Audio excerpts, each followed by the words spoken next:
Hello दोस्तों, तो आज हम पढ़ने वाले हैं बायोलॉजी का चौथा चैप्टर यानी आनुवांशिकता एवं जैव विकास। दोस्त मेरे, इससे पहले हम 3 लेक्चर कर चुके हैं, तीसरा चैप्टर तक कंप्लीट कर चुके हैं। यदि आप लोग नहीं देखे होंगे तो सीरियल वाइज आप फर्स्ट से प्ले लिस्ट में जाके आप चेक कर सकते हैं और पढ़ सकते हैं। तो आशा करते हैं आप लोग को यह वीडियो अच्छा लगेगा तो लाइक सब्सक्राइब जरूर करें। तो चलिए हम बढ़ते हैं क्वेश्चन की ओर, टाइम ना पास करते हुए अपने क्वेश्चन की ओर। तो फर्स्ट नंबर क्वेश्चन है, आनुवांशिकता का क्या अर्थ है। दोस्त मेरे, आनुवांशिकता का क्या अर्थ है? तो आनुवांशिकता का क्या अर्थ है? ऑप्शन ए है माता पिता संतति में लक्षणों का स्थानांतरण।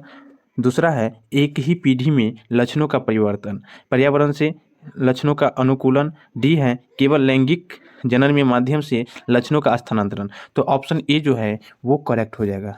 ऑप्शन ए जो है वो करेक्ट हो जाएगा। और इसका एक्सप्लेनेशन का बात करें तो व्याख्या का बात करें तो आनुवंशिकता वह प्रक्रिया है जिसमें माता पिता की लक्षणों संतति में स्थानांतरित होते हैं, जिससे जीवों को असमानता और भिन्नता उत्पन्न होती है। यानी ऑप्शन ए करेक्ट हो जाएंगे। बढ़ते हैं क्वेश्चन नंबर 2 की ओर। दूसरा है आनुवंशिकता के अध्ययन। दोस्त मेरे, आनुवंशिकता के अध्ययन का श्रेय किस वैज्ञानिक को जाता है? तो वो किस वैज्ञानिक को जाता है?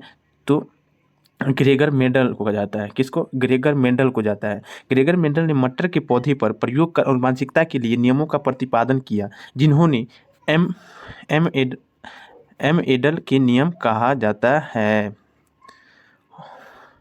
तीसरा क्वेश्चन है कि मेडल ने अपने प्रयोग किस पौधे पर किया, यानी मेडल ने किस पौधे पर अपना प्रयोग किया गया था? तो वो है मटर के पौधे पे उन्होंने क्या किया? प्रयोग किया। यानी ऑप्शन बी जो है वो करेक्ट हो जाएंगे। चौथा क्वेश्चन है, मेडल के अनुसार कोई लक्षण पीढ़ी दर पीढ़ी कैसे जाता है? यानी मेडल के अनुसार कोई लक्षण पीढ़ी दर पीढ़ी कैसे जाता है? तो ऑप्शन सी जो है वो करेक्ट हो जाएंगे। यानी माता और पिता दोनों के द्वारा, माता एंड पिता दोनों के द्वारा। ऑप्शन सी जो है वो करेक्ट हो जाएंगे। मेडल के अनुसार प्रत्येक लक्षणों के लिए 2 जीन होते हैं। यानी मेडल के अनुसार प्रत्येक लक्षणों के लिए 2 जीन होते हैं, जिसमें से एक माता होते हैं और एक पिता होते हैं। बढ़ते हैं हम आगे 5वां क्वेश्चन की तरफ। 5वां क्वेश्चन है दोस्त मेरे, जब एक लंबे टी और टी पौधे को एक बौने टी या टी पौधे के साथ संकरण किया जाता है तो F1 पीढ़ी में पौधे कैसे होंगे? दोस्त मेरे, फर्स्ट फर्टिलाइजेशन में पौधे कैसे होंगे? तो वो जो होगा सभी लंबे होंगे। यानी ए ऑप्शन करेक्ट हो जाएंगे। मेडल के अनुसार जब टीटी और बोना टीटी को संकलन किया जाता है तो F1 पीढ़ी के सभी पौधे टी और बड़े टी और छोटे टी यानी लंबे होते हैं, क्योंकि लंबाई का लक्षण प्रभावी होता है। छठा क्वेश्चन है, आनुवंशिकता के नियमों को स्पष्ट करने के लिए मेडल ने कौन सा से 2 मुख्य नियम दिए गए थे? ऑप्शन ए प्रभुत्व का नियम और स्वतंत्रता अभिविन्यास का नियम। बी आनुवंशिक प्रवाह का नियम और प्राकृतिक वर्ण। सी हो गया उत्परिवर्तन का नियम और अनुकूलन। डी हो गया केवल प्रभुत्व का नियम। यानी ऑप्शन ए करेक्ट हो जाएंगे। ऑप्शन ए जो है वो करेक्ट हो जाएंगे। ऑप्शन ए जो है वो करेक्ट हो जाएंगे। दोस्त मेरी, मेडल ने प्रभुत्व का नियम यानी लॉ ऑफ डोमिनेंस और स्वतंत्रता अभिन्यास का नियम प्रतिपादित किए, जो अनुवांशिक को समझ में सहायक है, जो अनुवांशिकता यानी जेनेटिक्स को समझने के लिए क्या है? सहायता करता है। 7 नंबर क्वेश्चन है, किसी विशेष लक्षण के लिए 2 अलग अलग जीन वाले जीव को क्या कहते हैं? किसी विशेष लक्षण के लिए 2 अलग अलग जीन वाले जीव को क्या कहते हैं?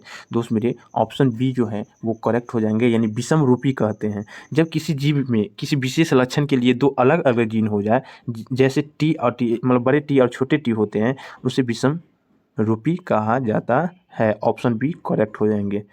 8 नंबर क्वेश्चन है दोस्त मेरे, 8 नंबर क्वेश्चन है, मनुष्यों में लिंग निर्धारण किसके द्वारा होता है? मनुष्य में लिंग निर्धारण किसके द्वारा होता है? ऑप्शन बी करेक्ट, पिता के गुणसूत्र के द्वारा होते हैं। दोस्त मेरे, मनुष्य में लिंग निर्धारण जो होते हैं वो पिता के गुणसूत्र के द्वारा होते हैं। मनुष्य को पिता शुक्राणु में X और Y गुणसूत्र हो सकता है। यदि Y गुणसूत्र मिलता है तो पुत्र पैदा होता है, यदि Y गुणसूत्र मिलता है तो पुत्री पैदा होता है।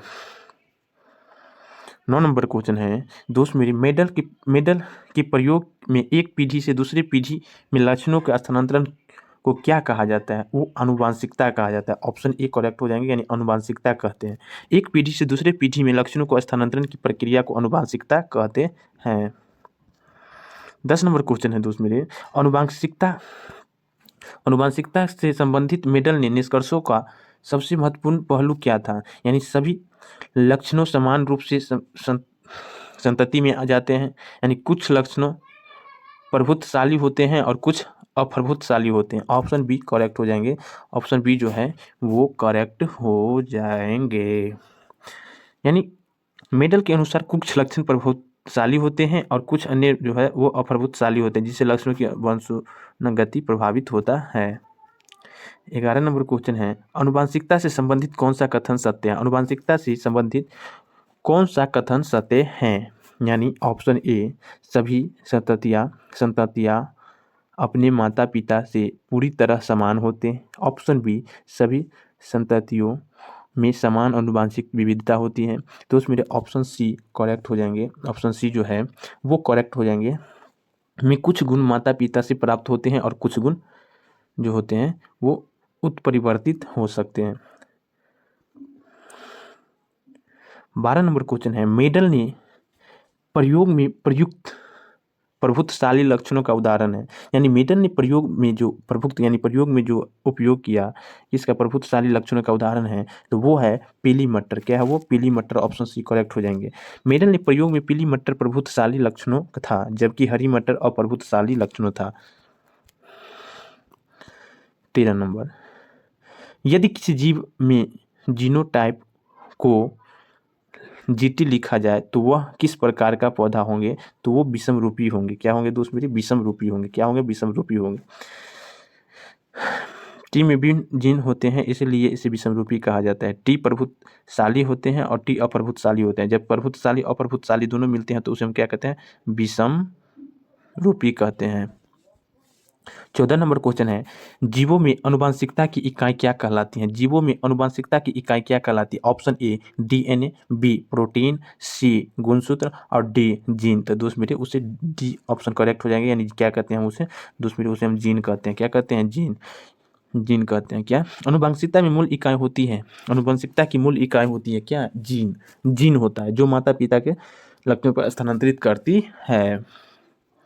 15 नंबर क्वेश्चन है, लिंग निर्धारण में वाई गुणसूत्र की क्या भूमिका होती है? लिंग निर्धारण में वाई गुणसूत्र की क्या भूमिका होती है? तो दोस्त मेरे ऑप्शन बी करेक्ट हो जाएंगे। यह पुरुष निर्धारण करता है। ये क्या करता है? यह पुरुष निर्धारण करता है। यदि पुरुष में वाई गुणसूत्र होता है तो यह अंडाणु से मिल जाता है तो संतान जो होते हैं वो लड़का होगी। यदि वाई गुणसूत्र होता है तो संतान जो है वो लड़की होगी। मेडल के अनुसार किसी लक्षणों का प्रभुत्वशाली होने का अर्थ क्या है? ऑप्शन डी करेक्ट, वह अन्य प्रभुत्वशाली लक्षणों को दबा सकता है। यानी मेडल के अनुसार प्रभुत्वशाली लक्षणों वह होता है जो अप्रभुत्वशाली लक्षणों को दबाकर संतान दिखाई देता है। 17 नंबर, आनुवांशिकता और जैव विकास में प्राकृतिक वर्ण की भूमिका क्या है? प्राकृतिक वर्ण की भूमिका क्या है? तो ऑप्शन बी करेक्ट हो जाएंगे। यह अनुकूलन लक्षणों वाले जीवों को जीवित रहने का प्रजनन मटर का मदद करता है। यानी डार्विन के अनुसार प्राकृतिक वर्ण उन जीवों का चयन करता है जिसमें जीवित रहने के लिए अनुकूलन लक्षणों का होते हैं। ऑप्शन बी करेक्ट हो जाएंगे। 18 नंबर क्वेश्चन है कि आनुवांशिकता में अपरिवर्तन का क्या महत्व है? आनुवांशिकता में अपरिवर्तन का क्या महत्व है? ऑप्शन ए करेक्ट आंसर हो जाएंगे। ऑप्शन ए करेक्ट आंसर हो जाएंगे। यह आनुवांशिकता विविधता उत्पन्न करता है। 19 नंबर क्वेश्चन है कि यदि माता पिता का रक्त समूह ए है और पिता का रक्त समूह बी है तो बच्चे का संभावित रक्त समूह क्या हो सकता है दोस्त मेरे? तो वो ऑप्शन है ए। ऑप्शन ए क्या है कि ए हो सकते हैं, केवल बी हो सकते हैं, ए बी ओ हो सकते हैं। तो दोस्त मेरे ऑप्शन सी जो है वो करेक्ट हो सकते हैं। वो ए भी हो सकते हैं, बी भी हो सकते हैं, ए बी भी हो सकते हैं और ओ भी हो सकते हैं। रक्त समूह आनुवांशिकता रूप में ए बी ओ प्रणाली के अनुसार निर्धारित होता है। यानी ए और बी प्रभुत्वशाली होते हैं और ओ अप्रभुत्वशाली होते हैं। 20 नंबर क्वेश्चन है दोस्त मेरे, 20 नंबर क्वेश्चन है समरूपी होमोजाइगस शब्द का अर्थ क्या है, यानी इसका क्या मतलब बनता है दोस्त। ऑप्शन ए करेक्ट हो जाएंगे कि जब एक जीव में जीन समान हो, यानी एक ही जीव में जीन क्या हो, समान हो, उसे क्या कहते हैं, समरूपी, यानी होमोजाइगस। दोस्त मेरे, यदि किसी विशेष लक्षण के लिए किसी जीव के दोनों जीन समान हो, जैसे टीटी हो या छोटे टीटी हो, तो इसे समरूपी कहा जाता है। क्या कहते हैं, समरूपी कहा जाता है, यानी ऑप्शन ए जो है वो करेक्ट हो जाएंगे। ऑप्शन ए जो है वो करेक्ट हो जाएंगे। 21 नंबर है कि मेडल के प्रयोगों के प्रयुक्त स्वतंत्र अभिन्यास का नियम का क्या तात्पर्य है, तो ऑप्शन सी करेक्ट हो जाएगा। वो है जीन स्वतंत्रता रूप से अगली पीढ़ी में स्थानांतरित होते हैं। मेडल का स्वतंत्रता अभिन्यास का नियम कहता है कि विभिन्न लक्षणों को जीन अगली पीढ़ी में स्वतंत्र रूप से सहयोग करते हैं। 22 नंबर क्वेश्चन है दोस्त मेरे, डार्विन ने प्राकृतिक वर्ण सिद्धांत का क्या अर्थ, डार्विन ने प्राकृतिक वर्ण सिद्धांत का क्या अर्थ है, ऑप्शन जो है वो क्या अर्थ है दोस्त मेरी, तो ऑप्शन बी जो है वो करेक्ट हो जाएंगे, यानी पर्यावरण के अनुसार अनुकूलन जीव ही जीवित रहते हैं। चार्ल्स डार्विन के अनुसार प्राकृतिक वर्ण उन जीवों को चयनित करता है जो अपने पर्यावरण के सबसे अधिक अनुकूलन होते हैं और आगे बढ़ते हैं, यानी ऑप्शन जो है वो बी करेक्ट हो जाएंगे, ऑप्शन जो है बी करेक्ट हो जाएंगे। 23 नंबर क्वेश्चन है, आनुवंशिकता में वर्गीकृत का क्या अर्थ है, आनुवंशिकता में वर्गीकृत का क्या अर्थ है, ऑप्शन बी करेक्ट, एक ही जीवों में विभिन्न प्रजातियां बनना, एक ही जीवों में विभिन्न प्रजातियां बनना। दोस्त मेरी, वर्गीकृत वह प्रक्रिया है जिसमें एक ही जाति में अलग अलग वातावरण में अनुकूलन के कारण कई प्रजातियां विकसित हो जाते हैं।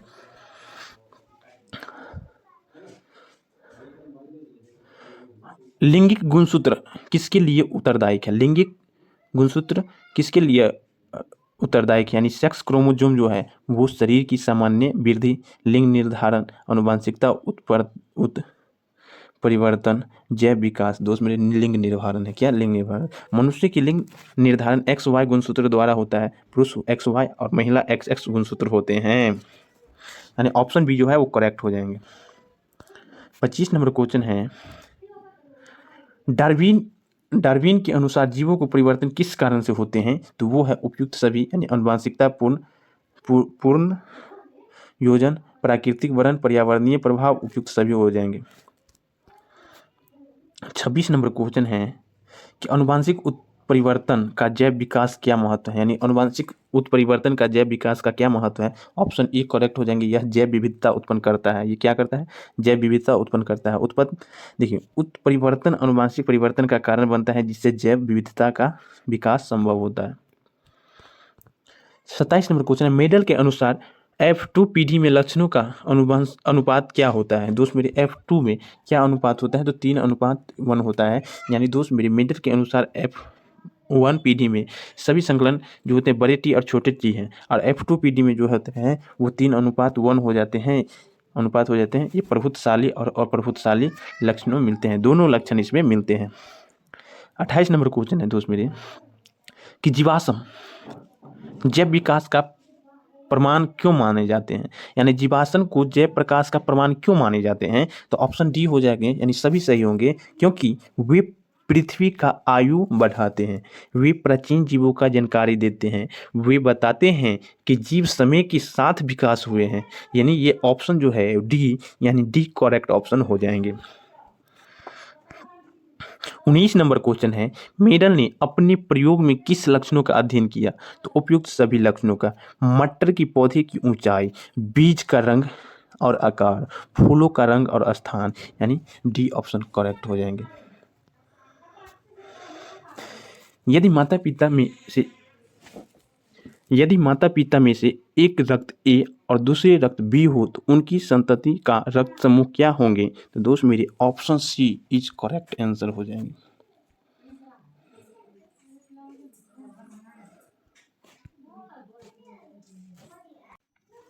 इकतीस नंबर क्वेश्चन है, कौन सा लक्षण मेडल के प्रयोग के अप्रभुत्वशाली है, तो ऑप्शन सी जो है वो झुर्रीदार बीज होते हैं, यानी झुर्रीदार बीज होते हैं। मेडल के अनुसार झुर्रीदार बीज अप्रभुत्वशाली लक्षण था, जबकि चिकने बीज अप्रभुत्वशाली था।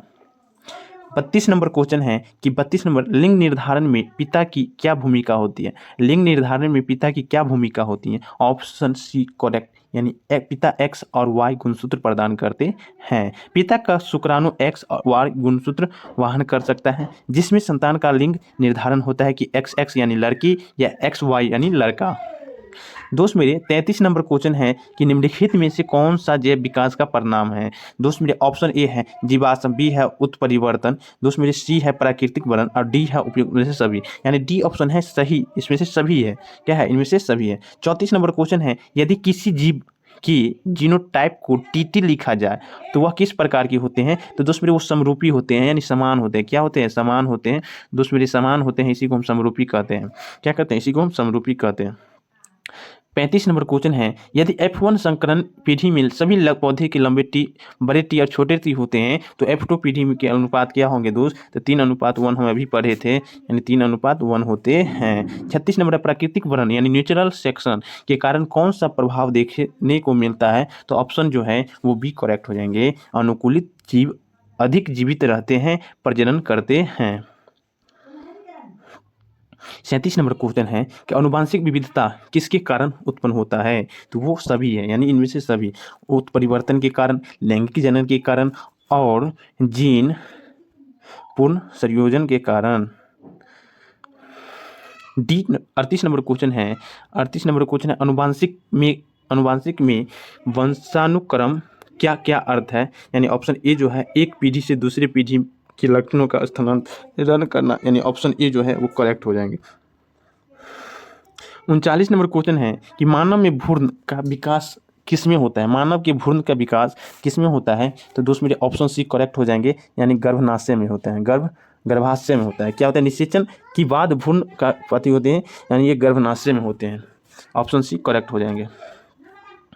40 नंबर क्वेश्चन है कि आनुवंशिकता और जैव विकास से समरूपी संचारों का क्या महत्व है। यानी ऑप्शन ए करेक्ट। ये अलग अलग कार्य करने वाली समान संरचना होती हैं, यानी ऑप्शन ए करेक्ट हो जाएंगे। 41 नंबर क्वेश्चन है कि जैव विकास का सबसे महत्वपूर्ण परिणाम कौन होता है। जैव विकास का सबसे महत्वपूर्ण परिणाम क्या होते हैं। तो दोस्त मेरी वो जो होते हैं, क्या होते हैं? वो जीवाश्म होते हैं। क्या होते हैं? जीवाश्म होते हैं। ऑप्शन ए जो है वो करेक्ट हो जाएंगे, यानी जीवाश्म होते हैं। जीवाश्म जैव विकास के सबसे महत्वपूर्ण परिणाम हैं, क्योंकि ये हमें दिखाते हैं कि विभिन्न जीवों के समय के साथ कैसे विकसित होते हैं। दोस्त मेरे 42 नंबर क्वेश्चन है आनुवंशिकता से संबंधित कौन सा कथन गलत है। आनुवंशिकता से संबंधित कौन सा कथन गलत है। तो ये जो है ए ऑप्शन गलत है, क्योंकि सभी संततियाँ अपने माता पिता के समान होते हैं। ये ऑप्शन जो है वो बिल्कुल क्या है दोस्त मेरे? गलत है। कौन सा जैव विकास से संबंधित सही कथन है। तो सभी बी ऑप्शन करेक्ट हो जाएंगे, यानी जीवों में परिवर्तन प्राकृतिक वर्ण के कारण होता है।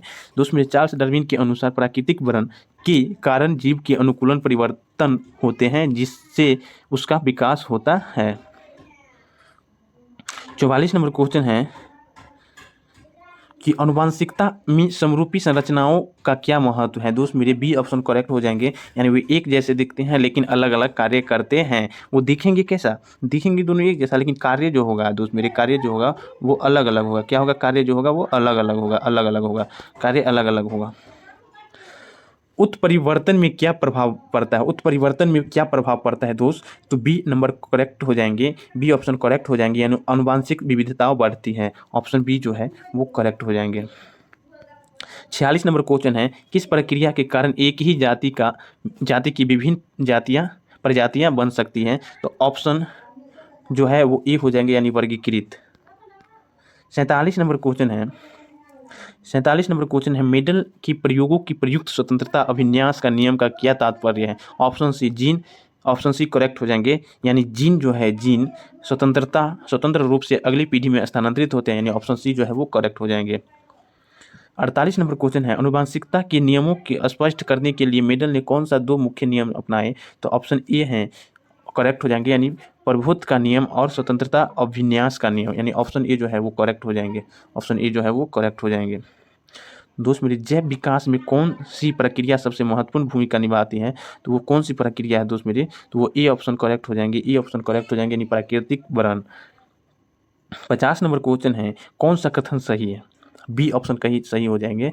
जैव विकास एक धीमी और कर्मिक प्रक्रिया है, यानी बी ऑप्शन जो है वो करेक्ट हो जाएंगे। तो दोस्त मेरे ऐसा कि हम 50 MCQ इस चैप्टर का भी हम करवा दिए, यानी अनुवांशिकता